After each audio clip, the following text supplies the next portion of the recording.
Salut à tous, on se retrouve comme chaque dimanche pour le Jump de la semaine et il s'agit cette fois-ci du Weekly Shonen Jump numéro 33, un numéro quelque peu spécial mais aussi bien chargé en nostalgie. Je vous en dis pas plus puisque l'on va découvrir ça ensemble, donc à tout de suite.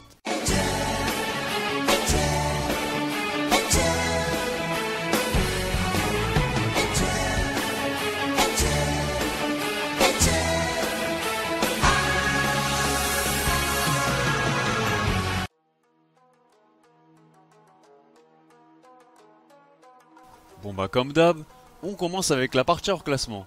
On a donc droit à une couverture assez spéciale mais putain de stylée parce qu'elle met en avant les personnages préférés des mangaka actuels du Jump en compagnie de leurs propres protagonistes, donc le tout dessiné par eux-mêmes d'ailleurs, donc l'idée elle est vachement cool. C'est tout de même One Piece qui profite de la page couleur d'ouverture. Les autres pages couleurs reviennent quant à elles à Dr Stone histoire de marquer les résultats de son premier sondage de popularité de ses personnages, résultats que l'on découvrira ensemble un peu plus tard. Le chapitre spécial de Koshikami bénéficiait lui aussi d'une petite page couleur, comme le one-shot Burn the Reach de Tite Kubo. A noter la présence du one-shot Bleach to Bokur de Tomohiro Hasegawa, qui je vous rappelle n'est autre que l'auteur du manga Spring Weapon No. 1 fraîchement arrêté dans le Jump au début de l'année. Les nouveautés Tanaka Seiji et Alice Toteyu intégreront le classement d'ici respectivement 4 et 5 semaines, et enfin au niveau des absents, je vais pas me répéter, vous connaissez la musique. On passe maintenant au classement qui est composé de 15 mangas, soit un de plus que la semaine passée. Et cette fois-ci c'est Invad You qui fait office de dernier de la classe après avoir chuté de 4 rangs. Terrible coup dur pour cette récente série qui goûte déjà à la dernière place pour son deuxième chapitre noté, donc forcément c'est pas terrible. L'addition est encore plus salée pour son compère Momiji no Kisetsu qui dégraisse de 7 rangs pour se retrouver à l'avant-dernière position, lui qui semblait pourtant faire de bonnes premières impressions avec des classements assez corrects jusque là pour une nouveauté. Puis c'est Noazno qui vient compléter le trio de fin même s'il ne bouge pas d'Iota cette semaine. Gintama reprend une légère brise d'air en regagnant 2 positions pour ainsi se coltiner la 12ème. Il est devancé par Inomaru Sumo qui regagne le sommaire à la 11ème place après avoir profité d'une petite page couleur dans le numéro précédent.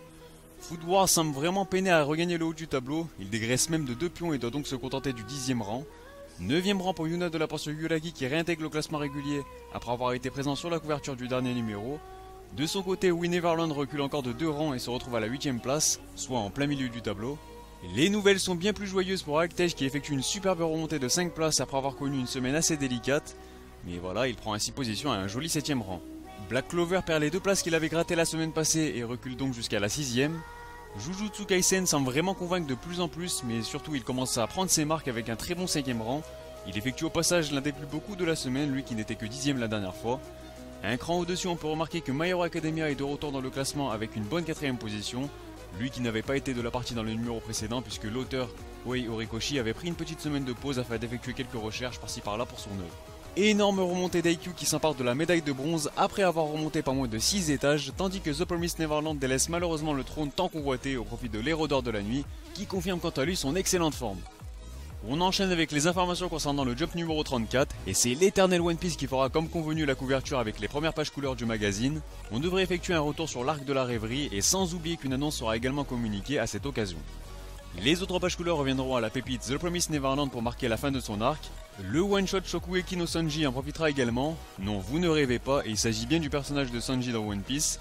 Les auteurs Shun Saeki et Yuto Tsukuda du manga Food Wars se chargeront de lui réserver une histoire de 35 pages.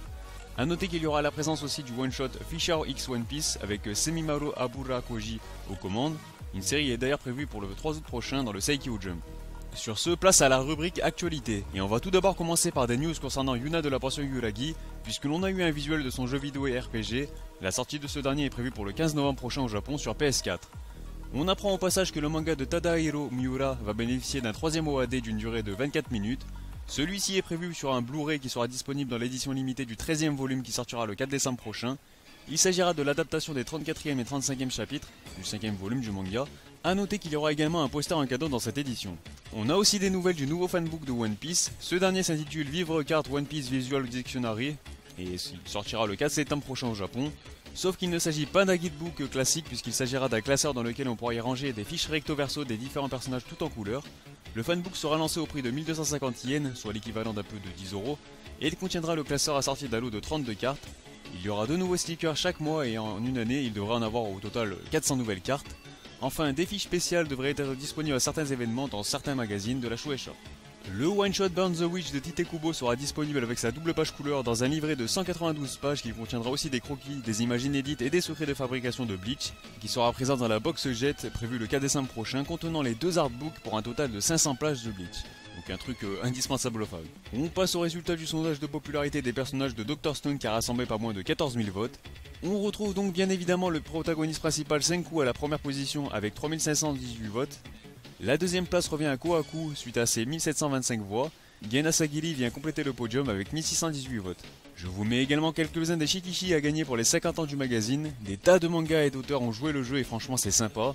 Vous retrouverez tous les Shikishi sur le site du Jump que je vous mettrai dans la description. Au passage, même Yoshiro Togashi, l'auteur de Hunter x Hunter, et Daisuke Ashihara, l'auteur de World Trigger, ont tenu à réaliser le lore, donc voilà. Au moins ils ont donné des signes de vie. Puisque c'est un Jump spécial, voici quelques pages du magazine où l'on peut apercevoir les anciennes couvertures du Jump datant de 1968 à aujourd'hui. Toujours plus de fans avec différents logos du Jump dessinés par les différents mangaka publiés actuellement. J'ai quand même ma petite préférence pour celui à l'effigie de One Piece, donc dites-moi vous celui que vous préférez. Je vous laisse également admirer cette magnifique frise réalisée encore une fois pour le 50e anniversaire du Weekly Shonen Jump. Et enfin, on va clore cette rubrique par une énorme news qui devrait ravir plus d'un. Sachez qu'à l'occasion du 35e anniversaire du manga Hokuto no Ken de Tetsuo Hara et Buronson, un numéro spécial du Weekly Shonen Jump va être publié le 13 septembre prochain. Un site a déjà vu le jour pour célébrer cet événement. Les fans pourront voter dessus jusqu'au 15 août minuit pour leurs 3 scènes préférées ainsi que leurs personnages favoris de l'œuvre. Et ensuite, dans ce fameux numéro spécial du Jump qui aura pour titre Hokuto no Ken Jump Best Scene Top 10, on retrouvera les résultats du concours de popularité des personnages de la série ainsi que les 10 chapitres dont seront extraites les 10 scènes préférées des fans. Si ça c'est pas le feu, perso moi je vais direct me le commander. Sans Kingdom, pas de nouvelles particulières à vous faire part mais je vous annonce tout de même que j'ai lancé un concours pour vous faire gagner les 2 premiers tomes du manga ainsi que 2 petites illustrations. Ça se passe sur mon Twitter, vous avez juste à respecter les conditions expliquées sur le tweet que vous retrouverez dans la description. Rien de bien compliqué, je vous rassure, donc je vous souhaite bonne chance. Le tirage au sort aura lieu le 23 juillet. Puis pour conclure, on passe au top Oricon. Il s'agit des ventes de la semaine du 2 au 8 juillet 2018 au Japon. On commence avec le second opus d'Actage qui apparaît à la 48e position. C'est une première dans le top 50 pour ce manga qui s'est écoulé à 15 540 exemplaires en quelques jours. Le 9e opus de The Promised Neverland recule encore de 13 rangs et apparaît ainsi au 45e. Il s'est écoulé à un peu plus de 16 000 unités, de quoi permettre à son total de se rapprocher toujours plus de la barre des 400K. Très bonne prestation pour le premier volume de Jujutsu Kaisen qui figure à la 31e place après s'être liquidé à quasiment 30 000 exemplaires, comme quoi il commence sérieusement à construire son avenir sur la durée dans le magazine. Le 89e tome de One Piece dégraisse de 15 rangs et est donc contraint de reculer jusqu'au 23e rang. Il a ajouté 35K à son compteur qui a franchi le cap des 1,9 million de copies vendues. Comme d'habitude, il suit sa lignée. Juste devant lui, on retrouve le 6e et avant-dernier volume de Robo X Laser Beam dont les ventes avoisinent déjà les 40 000 exemplaires. Dr Stone et son 6e tome font encore mieux puisqu'on les retrouve à la 15e position. Toujours pas de top 10 en vue mais il s'est tout de même écoulé à plus de 56 000 unités. Il est devancé par le 11e opus de Yuna de la Porte sur Yuragi à quelques centaines d'exemplaires près, comme quoi ça ne s'est pas joué à grand chose. Le 7e volume de We Neverland les distance un peu plus avec ses 65K qui lui permet de décrocher une jolie 12e place. Food Wars occupe quant à lui la dernière marche du podium avec son 30e opus qui s'est écoulé à quasiment 175K. La médaille d'argent revient quant à elle au 19e tome de My Hero Academia qui fait péter son compteur à plus de 300K déjà, tandis que le 32e volet d'Aikyuu fait encore mieux en s'installant sur le trône puisqu'il a déjà quasiment atteint les 350 000 copies vendues. Sur ce, la vidéo est terminée, n'hésitez pas à réagir sur celle-ci et sur le classement dans les commentaires. N'oubliez pas le petit like si vous avez aimé la vidéo ou non et de vous abonner si ce n'est pas déjà fait pour ne pas manquer les prochains classements. Et sur ce, moi je vous dis, on se reverra. き出しの本性戦場そこらのやつには真似できない根性目指せ頂上レベルが目に勝ちくこの悲惨なエリアゲラゲリラ下克上俺らの夢を叶えてくれよ Street dreams are made of these そうさ誰も期待